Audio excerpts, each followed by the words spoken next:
अब बात कर लेते हैं अर्निंग्स की। और अर्निंग्स आए हैं मैज़गांव डॉक के। पहले तो नंबर्स दिखाते हैं आपको कैसे रहे हैं और उसके बाद मैनेजमेंट से भी चर्चा करेंगे। नंबर्स कंपनी के काफ़ी शानदार रहे हैं और आय की अगर बात करेंगे तो 49% और साथ ही मुनाफे में दोगुने से ज़्यादा की बढ़ोतरी हुई है। साथ ही मार्जिन्स में भी दोगुने का उछाला है। इन्हीं नंबर्स पर बातचीत करने के लिए और साथ ही आगे का आउटलुक शेयर करने के लिए हमारे साथ कंपनी के सीएमडी संजीव सिंघल मौजूद है। संजीव जी नमस्कार, स्वागत है आपका। कंग्रेचुलेशंस, काफी अच्छे नंबर्स इस क्वार्टर में कंपनी ने पोस्ट किए हैं। तो पहले तो जानना चाहेंगे किन किन सेगमेंट्स की वजह से ये कंट्रीब्यूशन आया है इस बार के अर्निंग्स में, कैसी ग्रोथ रही है ओवरऑल? जैसा कि मैंने पहले भी बताया कि हमारे 3 मेजर ऑर्डर्स हैं। प्रोजेक्ट 15 ब्रावो के अंतर्गत 4 डिस्ट्रॉयर्स हैं, प्रोजेक्ट 17 अल्फा के अंतर्गत 4 फ्रिगेट्स हैं और प्रोजेक्ट 75 के अंडर में 6 स्कॉर्पियन क्लास की सबमरीन्स हैं। तो ये तीनों ही ऑर्डर्स का प्रोग्रेस अच्छा चल रहा है एंड इसमें मुझे ये बताते हुए खुशी है कि प्रोजेक्ट 15 ब्रावो की हमने फर्स्ट 2 शिप्स को डिलीवर किया है, डिस्ट्रॉयर क्लास की शिप्स को, एक 2021 में और एक 2022 में। जहां तक 2021 का सवाल है वो पूरा कॉन्ट्रैक्ट डेट के हिसाब से हमने डिलीवर किया था। 2022 में जो हमने शिप डिलीवर की है वो कॉन्ट्रैक्ट डेट से काफी पहले डिलीवर की है। और 2023 में हम लोग एक और शिप प्रोजेक्ट 15 ब्रावो की डिलीवर करने का प्लान है, जिसमें कि हमको एक्सपेक्टेशन है कि जो डिलीवरी डेट है कॉन्ट्रैक्ट की उससे सब्सटेंशियली पहले डिलीवर होगा। एंड जब भी डिलीवरीज कॉन्ट्रैक्ट डेट्स में या कॉन्ट्रैक्ट डेट के पहले होती हैं तो उसमें डेफिनेटली हमारी कॉस्ट में पॉजिटिव इम्पैक्ट आता है एंड कॉस्ट कम रहती है, उसका प्रॉफिट में कंट्रीब्यूशन भी रहता है। साथ में फोर्थ क्वार्टर में एक और नोटेबल फीचर जो रहा है वो ये रहा है कि हमारी स्कॉर्पियन सबमरीन्स, जिसमें कि थोड़ा कॉन्ट्रैक्ट डेट्स के हिसाब से डिले था और उसके ऊपर में सभी बोट्स के ऊपर में एलडी काटी गई थी नेवी की तरफ से। हमने पांच बोट डिलीवर की हैं। तो हमने केस टेकअप किया था नेवी के साथ में कि ये डिलेज हमारे ऊपर में एट्रीब्यूटेबल नहीं है, जिसमें सेकेंड बोट जो है उसके लिए नेवी ने एग्री किया है। 175 करोड़ के आसपास हमको एलडी का रिफंड मिला है। इसी लाइन पर हमने बोट 3 के लिए, बोट 4 के लिए और बोट 5 के लिए भी केसेस पुटअप किए हैं, जो कि डिफरेंट स्टेजेस पर हैं एग्जामिनेशन का। एंड मुझे लगता है कि अभी जब ये टेम्पलेट एक एस्टेब्लिश हो गया है नेवी के साथ में, तो मे बी कुछ टाइम की बात रहेगी कि जिसमें नेवी को एग्जामिन करना है और मिनिस्ट्री ऑफ डिफेंस को अप्रूवल्स देने हैं। बट धीरे धीरे करके ये बाकी बोर्ड्स की एलडी में भी एक पॉजिटिव इम्पैक्ट हमको मिलेगा जैसे जैसे हम आगे बढ़ेंगे। ओके अच्छा, मैं मार्जिन्स पर भी एक कमेंट आपका चाहूंगी। 10% के आसपास के मार्जिन्स रहे हैं आपके इस क्वार्टर में। अगर हम पिछले साल इसी क्वार्टर से कंपेयर करें तो ये ऑलमोस्ट डबल नंबर है। मार्जिन्स इसी रेंज में, मतलब किस तरीके की ग्रोथ यहाँ से आगे रहेगी, या इन्हीं ये 10% की जो ग्रोथ रही है या 10% का जो आंकड़ा रहा है ये सस्टेन होते हुए देखेंगे आगे? जैसा कि मैंने कहा, इसमें ये जो मार्जिन रही है इसमें 175 करोड़ 175 करोड़ का लगभग इम्पैक्ट रहा है एलडी रिफंड के लिए। तो आगे भी अगर एलडी रिफंड होगा तो उसका एक पॉजिटिव इम्पैक्ट मार्जिन के ऊपर में और रेवेन्यू के ऊपर में, दोनों के ऊपर ही रहेगा।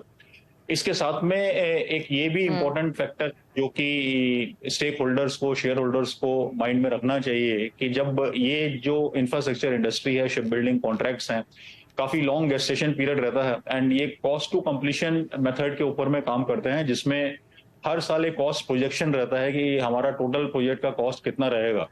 एंड जैसे जैसे हम प्रोजेक्ट कंप्लीशन की तरफ आते जाते हैं वैसे वैसे इस चीज के लिए क्लैरिटी बढ़ती जाती है कि हमारा कॉस्ट ऑफ कंप्लीशन एग्जैक्टली कितना रहेगा। और जिस साल में एक्चुअल डिलीवरी होती है और वो शिप की कॉस्ट क्लोज होती है, ये हमको क्लियर पिक्चर देता है कि हमारा उसमें मुनाफा पहले से ज्यादा रहा है या कुछ कम हुआ है।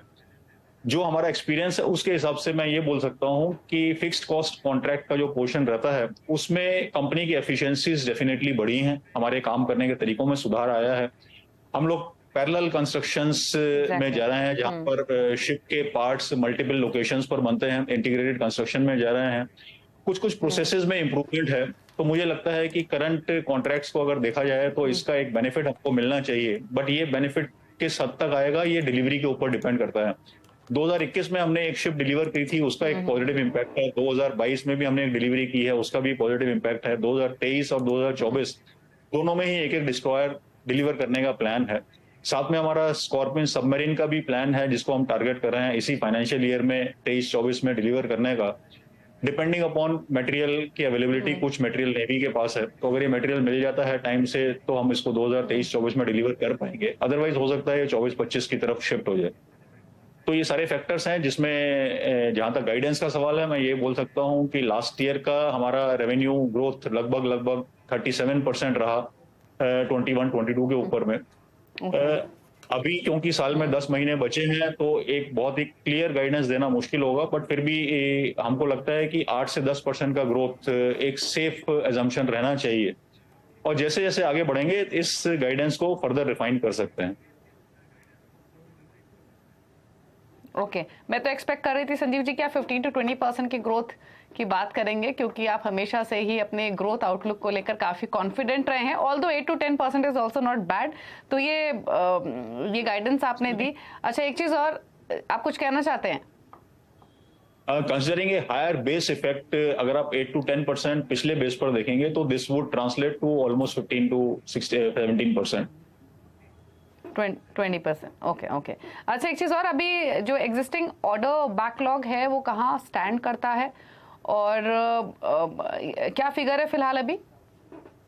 अभी हमारा ऑर्डर बुक लगभग 38,500 करोड़ के लगभग है 31 मार्च में, जिसमें ये 3 मेजर ऑर्डर हैं, एंड एक हमको दूसरा MRLC medium refit and life certification, एक पुराने सबमरीन का जो कि भारतीय नौसेना के पास थी, जर्मन मेड है, एंड वो सबमरीन हमको ऑलरेडी सुपुर्द कर दी गई है, उसका ऑर्डर लास्ट अप्रूवल स्टेजेस में है।